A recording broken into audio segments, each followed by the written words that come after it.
Assalamu alaikum and welcome to the Dr. UUT channel. In this video, we will talk about the cardiac cycle and cardiac events. Well, this lecture is available in English, so now we'll commence the lecture in Urdu. Cardiac cycle है क्या और cardiac events है क्या, define करेंगे तो हमें पता चल जाएगा। कार्डियक साइकिल जो है ये पीरियड ऑफ टाइम है that begins with the contraction of atria and ends with the ventricular relaxation. ये वो टाइम पीरियड है जो कैलकुलेटेड है और ये स्टार्ट होता है एट्रियल की कॉन्ट्रैक्शन से और ख़त्म होता है वेंट्रिकल्स की रिलैक्सेशन पर। तो इसमें कौन कौन से स्टेजेस होते हैं, अगर आपको ईसीजी के हवाले से थोड़ा सा याद हो कि हमारे पास जो ईसीजी बनती थी वहाँ पर ये क्या होता था कि पहले एट्रियल कॉन्ट्रैक्शन होती थी, फिर वेंट्रिकुलर कॉन्ट्रैक्शन होती थी, फिर वेंट्रिकुलर रिलैक्सेशन होती थी। तो ये जो टाइम इंटरवल लेता है एक हार्ट इस की फेज के जरिए के थ्रू जब गुजरता है तो ये एक साइक्लिक प्रोसेस होता है जिसमें फॉर अबाउट 0.8 सेकेंड्स जो है वो गुजरता है वक्त, जिसमें एक बीट बनता है या एक साइकिल बनता है, हार्ट बीट्स हम कहते हैं।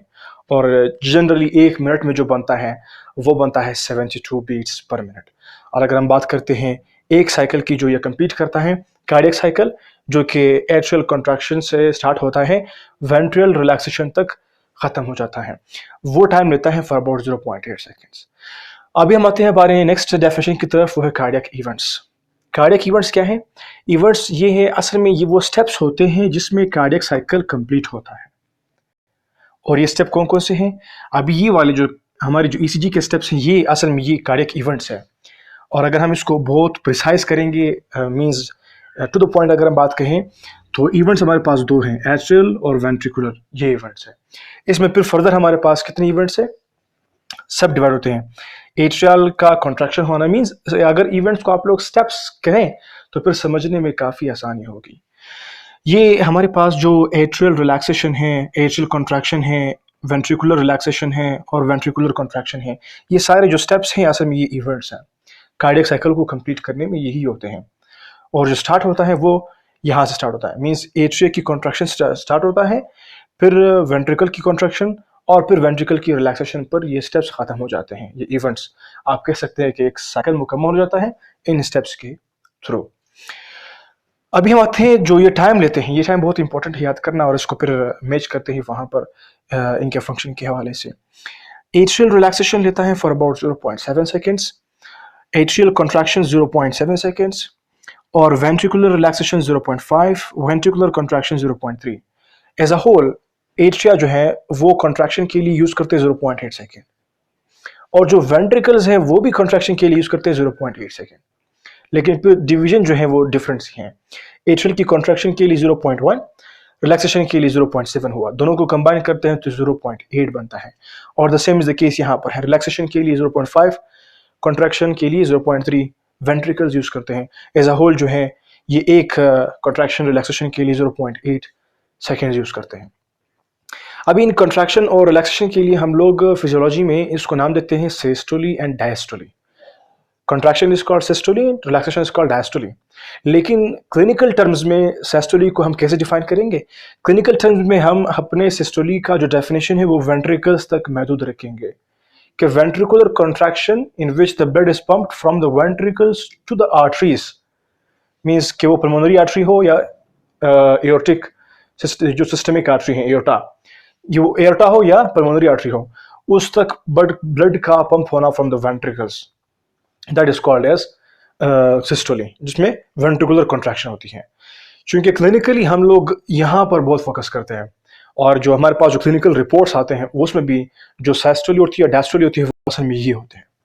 Ventricular contraction is called systole, ventricular relaxation is called diastole, जिसमें ब्लड जो है सिस्टोली में पंप होता है, डायस्टोली में दोबारा से ये ब्लड को रिसीव करने के लिए खुल जाता है, रिलैक्स होता है। वेल ये बात भी हमारी क्लियर हो गई। फिर हम आते हैं टुवर्ड्स के जो इवेंट्स हैं, कितने इवेंट्स में जो है ये कार्डियक साइकिल कंप्लीट होता है। वो इवेंट्स नंबर वाइज मैंने यहाँ पर प्रेजेंट किए हैं और इसको नंबर वाइज ही पढ़ेंगे। फर्स्ट ऑफ ऑल मैंने यहाँ पर लिखा हुआ है कि पैसिव फ्लो, यहाँ पर ईसीजी को देखते हुए ये स्टेप्स कंप्लीट करेंगे और हार्ट का डायग्राम ज़हनशीन करना चाहिए। फर्स्ट ऑफ ऑल क्या होगा, एट्रियल कॉन्ट्रैक्शन होगी। तो कंट्रैक्शन से पहले अमूमन क्या होता है कि जैसे ही एट्रियल ब्लड जो है वो यहाँ पर आ जाता है, तो अमूमन पहले ये वाल्व ओपन होते हैं। गाइडलाइन में ये बात मेंशन है कि अबाउट 80% ब्लड जो है वो फ्लो करती हैं पहले से, मतलब आ जाती हैं without any contraction of the atria. लेकिन एक और बुक मैंने कंसर्व किया, लावली शेरवुड है और जेपी है, वहां पर ये बात भी मेंशन थी कि यहाँ पर 3 स्टेप्स हैं। 3 स्टेप्स के थ्रू जो है ये वेंट्रिकुलर की फीलिंग होती है। वो कौन कौन सी है? First of all rapid feeling होगी, उसमें 70%, अगर हम यहाँ पर 100% उठा ले, उसमें से पहले रैपिड फीलिंग के थ्रू 70% ब्लड जो है वो जाएगा। फिर उसके बाद स्लो फीलिंग होगी, 20% जाएगा। फिर उसके बाद जो 10% ब्लड रह गया उसको वो हार्ट जो है, जो ऊपर चैम्बर है एट्रिया, वो उसको कॉन्ट्रैक्ट करेंगे, मींस एट्रियल कॉन्ट्रैक्शन के थ्रू फिर वो ब्लड वेंट्रिकल्स के अंदर आएगा। अगर हम टाइम को देख ले तो हमारी जो जेपी और लाउडली शेरवुड वाली बात है वो बात जबरदस्त मैच करती है, क्योंकि 0.1 सेकेंड यूज करता है, ये टाइम बहुत कम यूज कर रहा है। वेल, तो वो जो 10% अंदर आएगा, फिर उसके बाद जो है ये वेंट्रिकल्स का स्टेप स्टार्ट होगा। तो पहली बात क्या होगी? पहले पैसिव फीलिंग होगी विदाउट एनी कंट्रैक्शन, जिसमें थे तकरीबन 70-80% जो ब्लड है वो आ गया होता है वेंट्रिकल में। फिर जो रिमेनिंग 20 या 10% ब्लड है वो फिर कंट्रैक्शन के थ्रू आता है। तो उसमें फिर क्या होगा? पहले स्टेप में पैसिव फ्लो इन फीलिंग होगी, यानी कि पैसिव फीलिंग होगी ऑफ द वेंट्रिकल्स। फिर उसके बाद क्या होगा? एट्रियल कॉन्ट्रैक्शन होगी कि एट्रिया कॉन्ट्रैक्ट होंगे और हमारे पास ईसीजी में पी वेव बनेगी। फिर उसके बाद आइसोमेट्रिक कॉन्ट्रैक्शन होगी वेंट्रिकल्स की। अभी यहां से बात खत्म होगी, वेंट्रिकल्स की तरफ आ गए क्योंकि एट्रियास कॉन्ट्रैक्ट हो गए। वेंट्रिकल में क्या होता है? यहां पर हमने 3 टर्म समझने हैं। Isometric contraction 1, isovolumetric contraction 2, close cavity contraction 3। ये तीनों टर्म्स हमने इसमें समझने हैं। ये कैसे होते हैं? जब यहाँ से ब्लड इंटर होता है तो पहले जो वेंट्रिकल्स हैं इन पर एक किस्म का एक प्रेशर ये ब्लड जमाते हैं और एक्सर्ट करते हैं, और एक आप उसको कह सकते हैं कि जो वेंट्रिकल्स के मसल हैं या मस्कुलर वाल है इस पर एक टेंशन क्रिएट करते हैं, जिससे क्या होता है कि वेंट्रिकल्स कॉन्ट्रैक्ट तो नहीं होते ना रिलैक्स होते हैं, मतलब उसके फाइबर्स ना स्ट्रेच होते हैं ना कॉन्ट्रैक्ट होता है, फाइबर के साइज में फर्क नहीं आता। इसीलिए इसको कहते हैं आइसोमेट्रिक कॉन्ट्रैक्शन। ऐसा कॉन्ट्रैक्शन जिसमें iso mean same, metric means measurement. अगर हम मसल्स की मेजरमेंट करेंगे तो उसकी मेजरमेंट में फर्क नहीं आएगा। ये इस टाइप की कॉन्ट्रैक्शन होती है बिगिनिंग में। फिर क्या होता है? इसको हम एक और नाम भी देते हैं क्लोज कैविटी कॉन्ट्रैक्शन। वो क्यों? जैसे ही यहां से ब्लड पंप होगा इनसाइड, तो जब ये आइसोमेट्रिक कॉन्ट्रैक्शन में जाएगा, आफ्टर द एट्रियल कॉन्ट्रैक्शन, जब वेंट्रिकल आइसोमेट्रिक कॉन्ट्रैक्शन में जाएगा, तो वेंट्रिकल्स जब इस स्टेप को पहुंचेंगे कि आइसोमेट्रिक कॉन्ट्रैक्शन की तरफ जाएं, तो हमारे जो एट्रिया वेंट्रिकुलर वॉल्व्स हैं, ये वाले mitral valves and tricuspid valves, ये बंद हो जाएंगे। इनके बंद होने से क्या होगा? फिर ब्लड तो ऊपर नहीं जा रहा और फिर ये कॉन्ट्रैक्शन भी नहीं कर रहे ताकि ब्लड को पंप कर सके, और प्रेशर भी फिर यहाँ पर जनरेट अभी तक तो काफ़ी नहीं हुआ है। तो क्या हुआ कि ब्लड यहाँ पर स्टे किया और ये वाल्व भी बंद है और सेम्युलर वाल्व भी बंद है।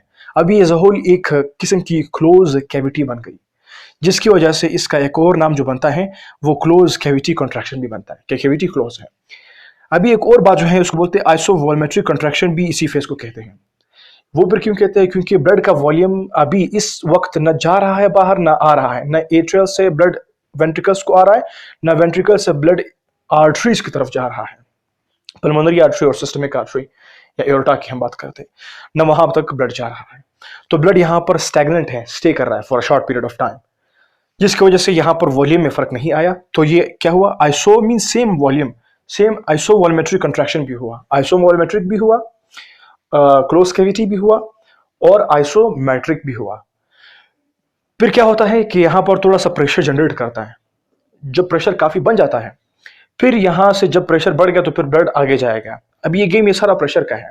यहाँ पर प्रेशर बढ़ेगा एट्रिया में, ब्लड वेंट्रिकल्स की तरफ आएगा, वेंट्रिकल्स में प्रेशर बढ़ेगा, फिर ब्लड वेंट्रिकल से towards the lungs, towards the whole body जाएगा, बमी में pulmonary artery and systematic artery या एओर्टा।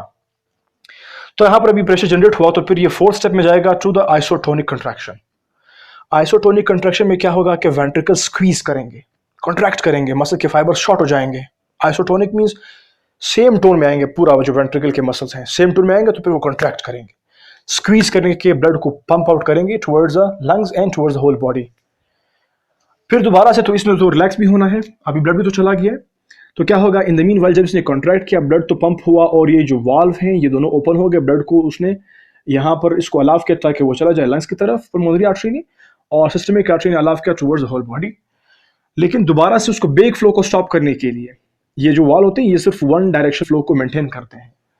उस बेक फ्लो को स्टॉप करने के लिए जो वाल्व है ये बंद हो जाते हैं ताकि बेक फ्लो फिर दोबारा से ना हो सके। और इस तरीके से फिर क्या होता है, फिर दोबारा से एक इन्होंने वेंट्रिकल्स ने रिलैक्स भी तो होना है, और ये जो रिलैक्सेशन है या रिलैक्सेशन की जो स्टेप्स है वो बिल्कुल वैसे होते हैं जिस तरह से कॉन्ट्रैक्शन के हुए। अगर आइसोमेट्रिक कॉन्ट्रैक्शन हुई और आइसोटोनिक कॉन्ट्रैक्शन हुई तो फिफ्थ स्टेप में आइसोमेट्रिक रिलैक्सेशन भी होगी और आइसोटोनिक रिलैक्सेशन भी होगी। तो मींस वैसे बिल्कुल कि पहले आइसोमेट्रिक की तरफ जाएगा फिर आइसोटोनिक की तरफ जाएगा और रिलैक्स होगा। जैसे आइसोटोनिक रिलैक्सेशन होगी तो दोबारा से वाल्व ओपन जाएगी और साइकिल फिर रिपीट होगा, फिर से दोबारा क्या होगा, एट्रियल कॉन्ट्रैक्शन होगी और ब्लड इस तरह से जाएगा। लेकिन यहाँ पर एक और बात मैं मेंशन करना चाहूँगा कि हमारा जो नेक्स्ट पॉइंट है वो अबाउट साउंड्स है कि कितने साउंड यहाँ पर जनरेट होते हैं। यहाँ पर जो बेसिकली हम लोग सीखते हैं वो दो साउंड्स हैं जो डिस्कस्ड है, लेकिन मज़ीद जब हम इसको थोड़ा सा और पढ़ते हैं, मैंने जब 2-3 बुक्स को टच किया तो वहाँ पर मुझे 2 और भी मिले कि यहाँ पर 4 साउंड्स हम लोग फोकस करते हैं, और एक जो स्टेथोस्कोप है वो एक डिफरेंट का केस है उसका। लेकिन जनरली जो साउंड यहाँ पर जनरेट होते हैं वो कौन कौन से होते हैं। पहले जब ब्लड पंप होगा from the atrial to the ventricle, जब वेंट्रिकल्स ने फिर दोबारा से पंप करना है टुवर्ड्स द आर्टरीज, उस वक्त क्या होगा, ये जो वाल्व बंद होंगे इनके बंद होने से एक साउंड जनरेट होगा, उसको बोलते हैं साउंड 1। साउंड 1 जो है वो एट्रियल वेंट्रिकुलर वाल्व्स के बंद होने से जनरेट होगा। और फिर जब ब्लड यहाँ से पंप हुआ था towards the lungs and to the whole body from the ventricles, ventricle की पंपिंग से ब्लड तो गया लंग्स की तरफ और होल बॉडी की तरफ। फिर जब दोबारा बेक फ्लो को स्टॉप करने के लिए सेमीलुनर वाल्व बंद हो गए थे, उन्होंने एक और साउंड जनरेट किया, उसको साउंड 2 कहते हैं। वो इसलिए कहते हैं क्योंकि पहले साउंड जो है ये सुनाई देता है हमें, दूसरा साउंड हमें ये सुनाई देता है। पहला sound after the atrial contraction सुनाई देगा जो कि हमारे पास सिमिलर जो एट्रोवेंट्रिकुलर वाल्व्स हैं ये बंद होंगे, इनसे सुनाई देगा। फिर हमारे पास कॉन्ट्रैक्शन होगी वेंट्रिकल की, तो वेंट्रिकल कॉन्ट्रैक्शन के बाद फिर एक साउंड सुनाई देगा वो कि जो कि पल्मोनरी वाल्व्स का होता है। और इस तरीके से हमारे जो 2 साउंड्स हैं वो तो डिस्कस हो गए और ये इंपॉर्टेंट भी हैं जो कि ईसीजी के मुताबिक और वैसे सुनाई देते हैं जब ये ब्लड का पंपिंग होता है। लेकिन कुछ और भी साउंड्स यहाँ पर डिस्कस होते हैं जब दोबारा से यहाँ पर जब फिलिंग होती है, जो कि थोड़े से माइन्यूट से साउंड है। वो कौन से साउंड हैं, साउंड 3 एंड साउंड 4। साउंड 3 और साउंड 4 का क्या कैटेगरी है, क्या क्राइटेरिया है। साउंड 3 जो है वो जब एट्रियल से ब्लड जाएगा, वो जो 70% मैंने हमने डिस्कस किया कि एक रैपिड फ्लो होगा, वो 70% जो रैपिड फ्लो होगा टुवर्ड्स द वेंट्रिकल, तो वो एक इनफ कंसंट्रेशन होती है ब्लड की, जब वो जाती हैं और टपकती हैं वेंट्रिकल्स में तो वो भी एक साउंड जनरेट करती हैं, प्रोड्यूस करती हैं, जो साउंड 3 कहलाती हैं। और जो नेक्स्ट साउंड डिस्कस है बुक में वो ये है कि जो एट्रियल किक हुआ ना, जो रिमेनिंग 10% ब्लड था जिसमें 0.1 टाइम लगाया सेकेंड, एट्रियल ने कॉन्ट्रैक्ट किया उस 0.1 जो टाइम में 0.1 सेकेंड में जो एट्रियल ने कॉन्ट्रैक्ट किया था ब्लड को फॉरवर्ड किया था टुवर्ड्स द वेंट्रिकल जो 10% ब्लड था, तो ये जो कंट्रैक्शन टाइम था या कंट्रैक्शन ऑफ द एट्रिया था, इससे भी एक आवाज़ सुनाई देता है, उसको साउंड नंबर 4 कहते हैं। तो इस तरह से हमने यहाँ पर 4 साउंड्स पढ़े और इसके पूरे ये जो इवेंट्स है वो पढ़े। So this is all about the cardiac cycle and cardiac events. If still आपके पास कोई क्वेश्चन रिमेन है तो उसको आप कमेंट बॉक्स में ड्रॉप कीजिए और हम इंशाल्लाह आंसर्स के लिए बहुत जल्द आएंगे। So thank you for watching. Thank you.